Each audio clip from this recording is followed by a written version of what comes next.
Magandang araw po mga kapuntos, at sa araw na ito po meron po akong tampok na video para sa inyo at sana ay magustuhan ninyo.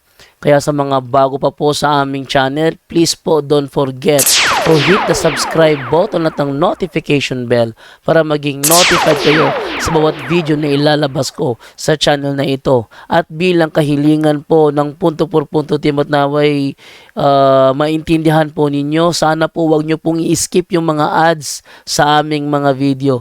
Sa maliit na bagay na po na yan, malaking tulong po yan sa ating programa at sa ating ministry. Sana po maunawaan po ninyo. Maraming salamat po, kaya wag na po natin patagalin. Simulan na po natin.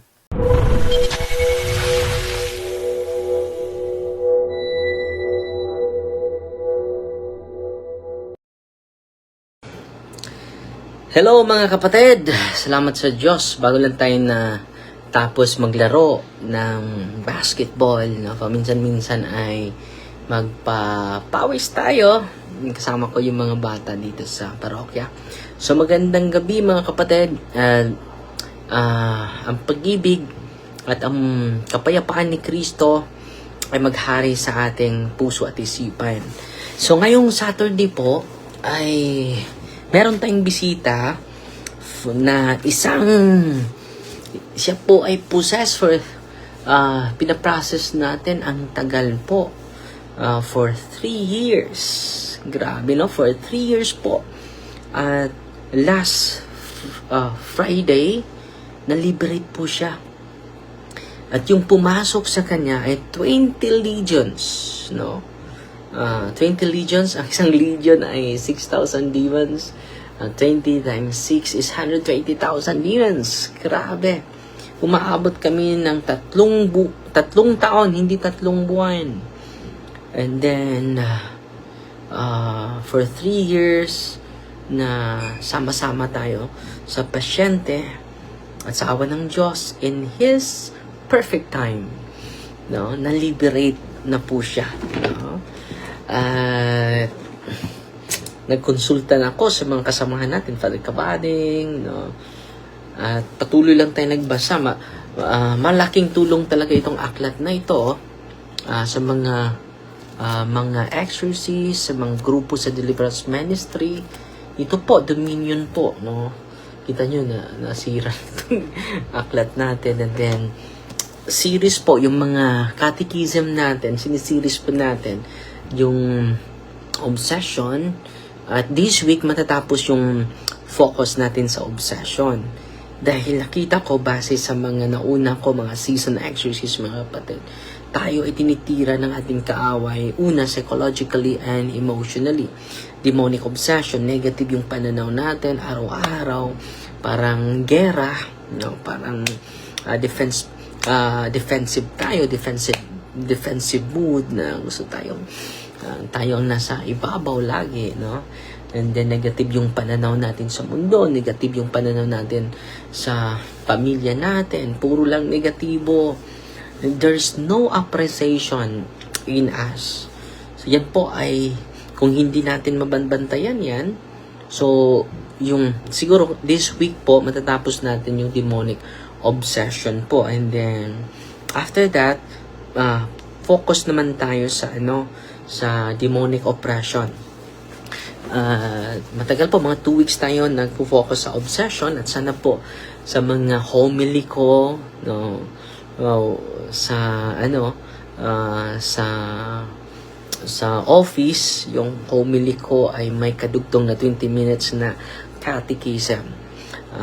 Yan po ang pinapromise ko sa inyo para ma-share ko naman yung mga kaalaman sa mga naunang exorcist sa akin mga kapatid.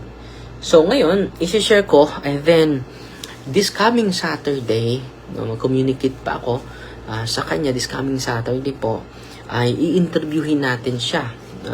Kung gusto niya na magpakita sa YouTube channel natin 6 PM po, para naman so dual tayo, YouTube channel and Facebook page, ang live natin. Dahil ngayon hindi tayo mag-dual dahil yung mga kasamahan natin ay nagla-live sila ngayon. Okay? So, ito lang partial patikim sa 3 years na pagsasama namin sa processing. No?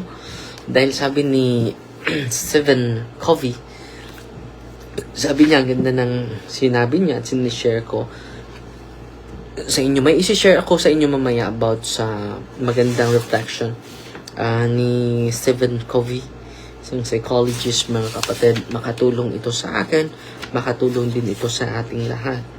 I find the process is as important as the product. So kaya nga, yung personal creed ko ay sinusulat ko, writing and reviewing a mission statement changes you. Yung hindi mo ma-replay, ma-review yung written personal creed mo, makalimutan mo yun. No? Writing and reviewing, meron pa akong idagdag. So, meron pa akong idagdag. No? Changes you because it forces you to think through your priorities deeply. Carefully and to align your behavior with your beliefs. Dapat ma-align po ito dahil ma-dismantle po ito dahil sa maraming mga information at maraming mga experiences natin araw-araw at makalimot po tayo. Okay? So, it is wonderful to process ourselves every day. Makatulong po yan. Makatulong po yan. And then, ito yung storya ng buhay ng ating 3 years. 3 years. Walking possess. Alam nyo, halos every week kami mag-solemn exercise sa kanya hanggang sinabihan ko siya na dapat ma-process ka sa mga process of, example, process of disappropriation. Malaking tulong po yun. And then, sinamahan ng mga psychological expert for counseling, series of counseling, and then patuloy pa rin yung prayer, mga kapatid. At kami po, ako po, sa team na bigla po sa grabe yung kanyang liberation po. Last kong exorcism sa kanya, mga 2 weeks ago, grabe. Yung from head to toe, grabe. Nag-react talaga. Yung cross, no? Tino-torture talaga siya sa mga sacramentals ng simbahan. Kung pahiran natin ng holy and exorcise oil, yung katawan niya, grabe, hindi man-describe, no? For 3 years po, grabe, intensify yung suffering niya. At nung nabasa ko, mga kapatid, yung pasyente pala ni Father Amart, no? Umaabot ng 4 years. May pasyente ng 4 years bago pa na-liberate. At sabi ko sa kanya, dahil parang yung temptation to surrender, hindi na, tatanggipin ko na lang ito na ito na yung klaseng buhay na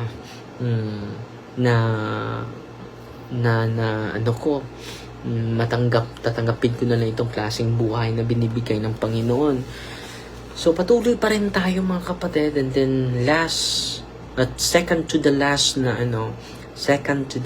na exorcism, nung kinuha ko yung malaki na Saint Michael, Saint Benediction Medal, linagay ko sa kanyang tiyan, hindi na siya nag-react.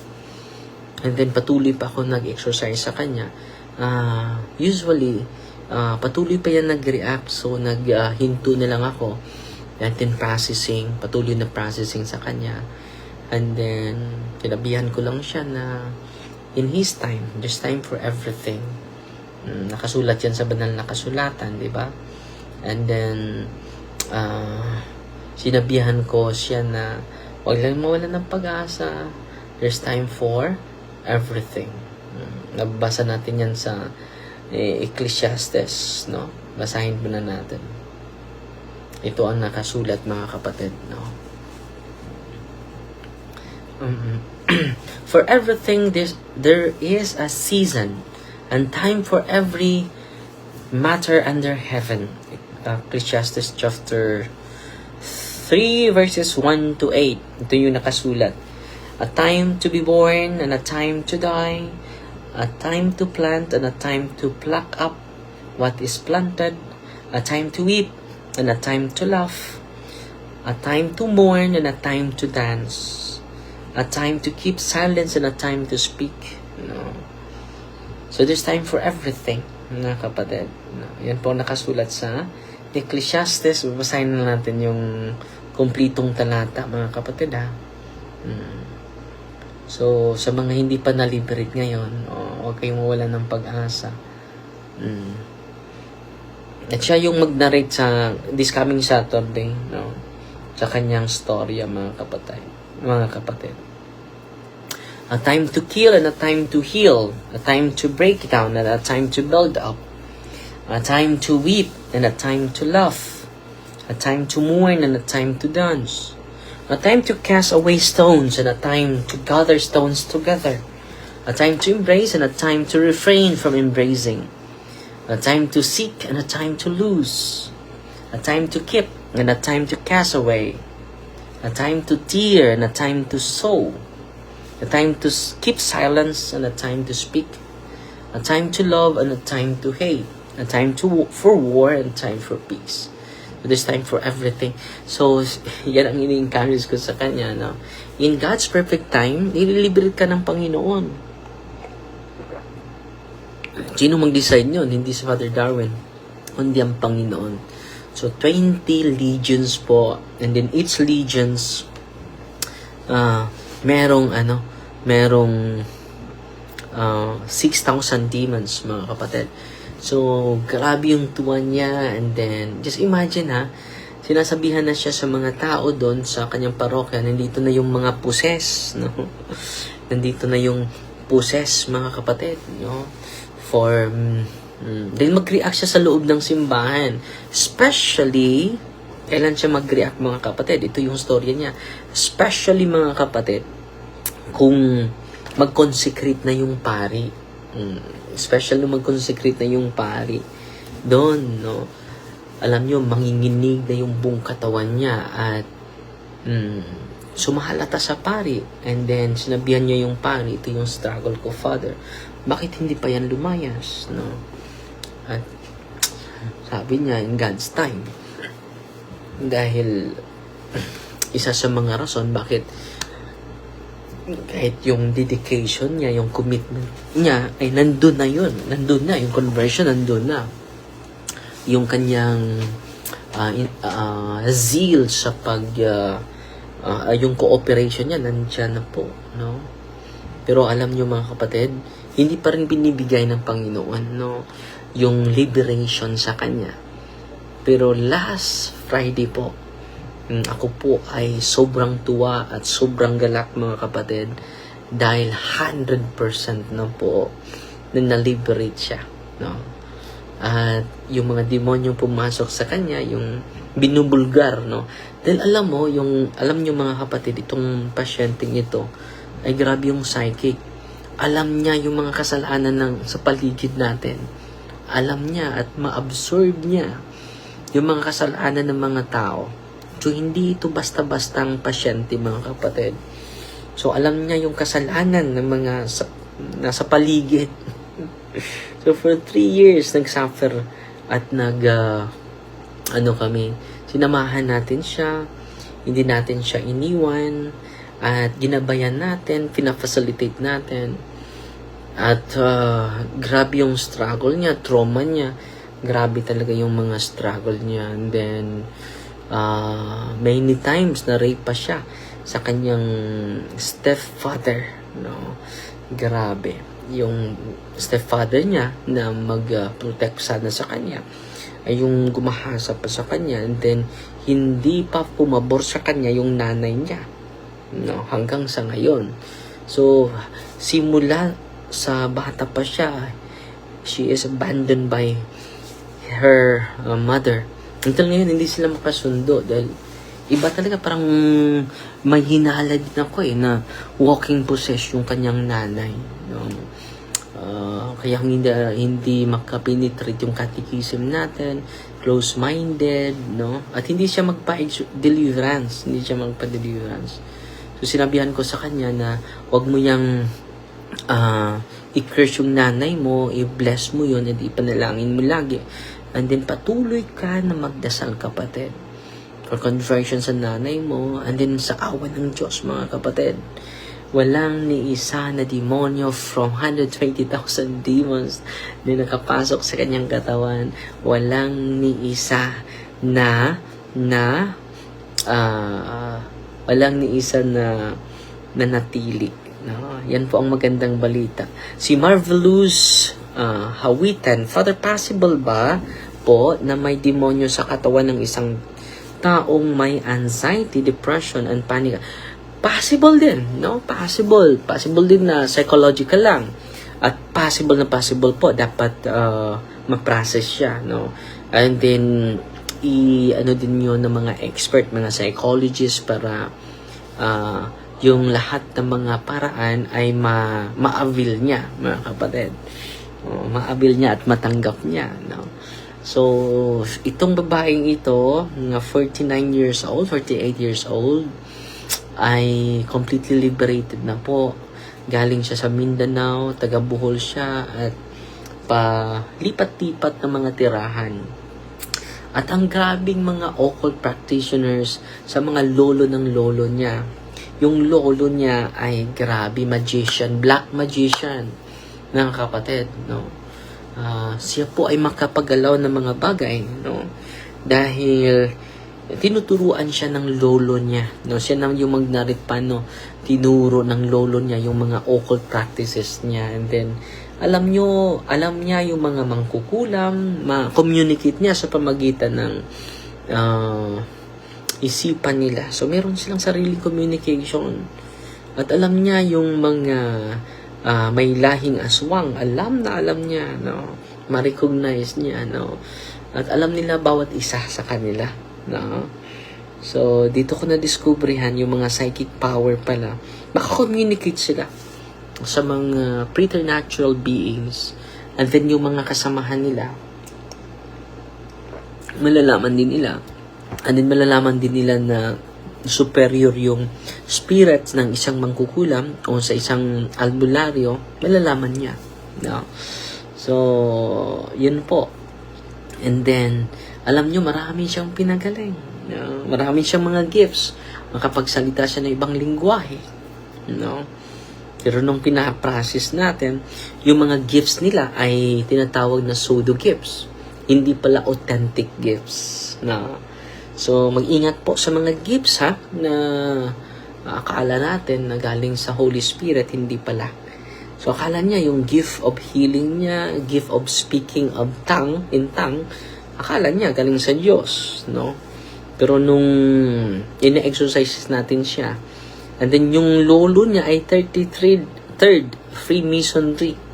So, grabe yung mga demonyo, grabe yung revelation ng mga demonyo sa panahon na ina-exercise natin siya. Pero, nung biniverify natin, totoo talaga na yung, dahil magtatanong siya, ano ba yung mga sinabi ng mga demonyo? Dahil yung senses niya ay wala. Hindi niya maalala yung mga pangyayari at yung mga sinasabi ng mga demonyo during exorcism. Just imagine normal na na makausap mo. Pero during exorcism, mga kapatid, wala sa sarili. So, ito po ay magandang balita ko sa inyo.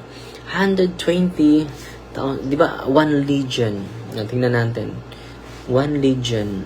How many sa isang legion?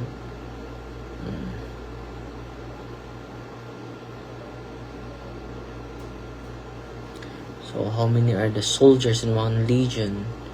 40,000 to 60,000 po. Legionaries, infantry. So, So, approximately 5 to 6,000. Kung 6,000 every legion is 120,000 demons, no? Kung 5,000 each, each legion. Dito is approximately very large number, approximately 5,000 to 6,000. So, mababasa natin yan sa My name is Legion, for we are many. Mark chapter 5, verse 9. And Luke chapter 10, babasahin natin ha. No. Then tinanong ng Panginoon, yung mga demonyo, how many are you? So yun din ang imperative command ng mga exorcists. Ito po. Jesus arrives in the region of Gerasenes. He meets a man possessed by many demons. So biblical po itong mania or legion ha. By many demons living among the tombs. The demons call themselves legion, for we are many. So yung na-encounter natin, not only one legion, but 20 legions, no? So just imagine 5 to 6,000 ang isang legion, no? The demons call themselves legion, for we are many. Jesus cast them out into the herb of pigs, about 2,000, which then rush into the sea and drown. So nalunod. The man is completely restored, clothed, and in his right mind. Jesus tells him, "Go home to your friends and tell them how much the Lord has done for you." Grabe ito, isang beses lang, no? Pinalayas na yung maraming demonyo. Grabe. Okay? So sa Mark 5, 1-2-20. Basahin natin ha. Yung buong pangyayari, mga kapatid, na-relate natin ito. Okay? Jesus heals a man with a demon. When Jesus had stepped out of the boat, immediately there met him out of the tombs a man with an unclean spirit. He lived among the tombs, and no one could bind him anymore. Grabe ang lakas nito, no? No one could bind him anymore, not even with a chain. Grabe ang lakas nito, no? For he had often been bound with shackles and chains, but he wrenched the chains apart, and he broke the shackles in pieces. No one had the strength to subdue him. So, ang lakas, no? So, yung pasyente natin, malakas din, no? Malakas po. Yung pasyente natin, 20 legion, ito po ay 1 legion lang. So, anong ginawa namin? Tinalian namin siya during exorcism. Maraming tali sa kanyang, sa kanyang kamay, sa kanyang mga paa, no? Dahil ang lakas po. No one had, dahil sa mga sacramentals po, humihina siya. Yung lakas niya ay makontrol na natin dahil sa mga sacramentals, holy and exorcised water, sisigaw talaga. Parang lalabas yung bituka niya sa pagsigaw. No? No one had the strength to subdue him. So yan po yung usefulness ng mga sacramentals, mga kapatid. Yan po yung usefulness ng mga sacramentals natin. Night and day among the tombs and on the mountains, he was always crying out and cutting himself with stones. Ang awa, no? Naawa ko sa taong ito. At yun din ang nangyayari sa maraming mga possessed, mga kapatid. Dahil maging baliw, no? Kung hindi ito mabigyan ng lunas, especially spiritual healing, it will lead them to foolishness. Okay? And when he saw Jesus from afar, he ran and fell down before him. And crying out with a loud voice, he said, "What have you to do with me, Jesus, Son of the Most High God? I assure you, by God, do not torment me." Alam ng demonyo sino si Kristo, no? For he was saying to him, "Come out of the man, you unclean spirit." So, si Kristo nagkumana. And then, alam nyo, during consecration, mga kapatid, manginginig talaga siya. No? At puno ng pawis yung buong katawan na manginginig. So, yung mga tao ay natatakot sa kanya. Pero sa awa ng Diyos ngayon, natanggap na po siya, and then may good news na siya sa linggong last week po, may good news na sila. Hindi na siya nag-react. Praise the Lord. Hallelujah. And Jesus asked him, "What is your name?" He replied, "My name is Legion, for we are many." And he begged him earnestly not to send them out of the country. Now a great herd of pigs was feeding thereon the hillside. And they begged him, saying, "Send us to the pigs, let us enter them." So he gave them permission. And then clean spirits came out and entered the pigs, and the herd, numbering about 2,000, rushed down the steep bank into the sea and drowned in the sea. Dami. Nalunod. The herdsmen fled and told it in the city, in the country, and people came to see what it was that had happened. And they came to Jesus and saw the demon-possessed man, the one who had the legion, sitting there, clothed and in his right mind. So marami tayong mga pasyente, mga kapatid, na-restore po yung kanilang pag-iisip. Dahil yung psychological illness nila ay hindi po yun mere psychological. Marami tayong pasyente nito. Okay? And they were afraid, and those who have seen it described to them what had happened to the demon-possessed man and to the pigs. And they began to beg Jesus to depart from their region. So, instead, tatanggapin nila si Kristo, hindi nila tinatanggap si Kristo. And he was getting into the boat. The man who had been possessed with demons begged him that he might be with him. So, gusto yung, sasama na lang ako sa iyo, Panginoon. And he was getting, and he did not permit him, but said to him, hindi niya, binigyan ng permiso, "Go home to your friends and tell them how much the Lord has done for you, and how He has had mercy on you." So, ipagkalat mo yan, no? And he went away and began to proclaim in the Decapolis how much Jesus had done for him, and everyone marveled. So, grabe, no? So, the Roman legion was 5,000 to 6,000 soldiers, symbolizing overwhelming spiritual oppression. And Jesus confronts this intense evil directly, and it submits immediately to his authority. The man is fully restored physically, mentally, and spiritually. Interestingly, the townspeople are afraid and ask Jesus to leave, showing that not everyone welcomes transformation. So, mismo si Kristo ay hindi tinanggap at hindi din siya nag-impose sa kanyang sarili. No? So, sa mga hindi naniniwala nito, it's okay. It's your decision, mga kapatid. Respetuin namin yung decision ninyo.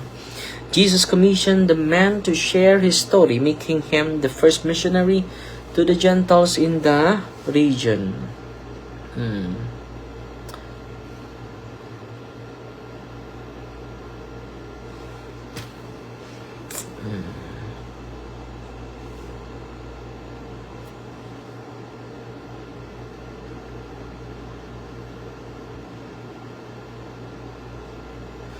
Tingnan natin kung may pangalan ba. Dahil sa Ebanghelyo walang pangalan.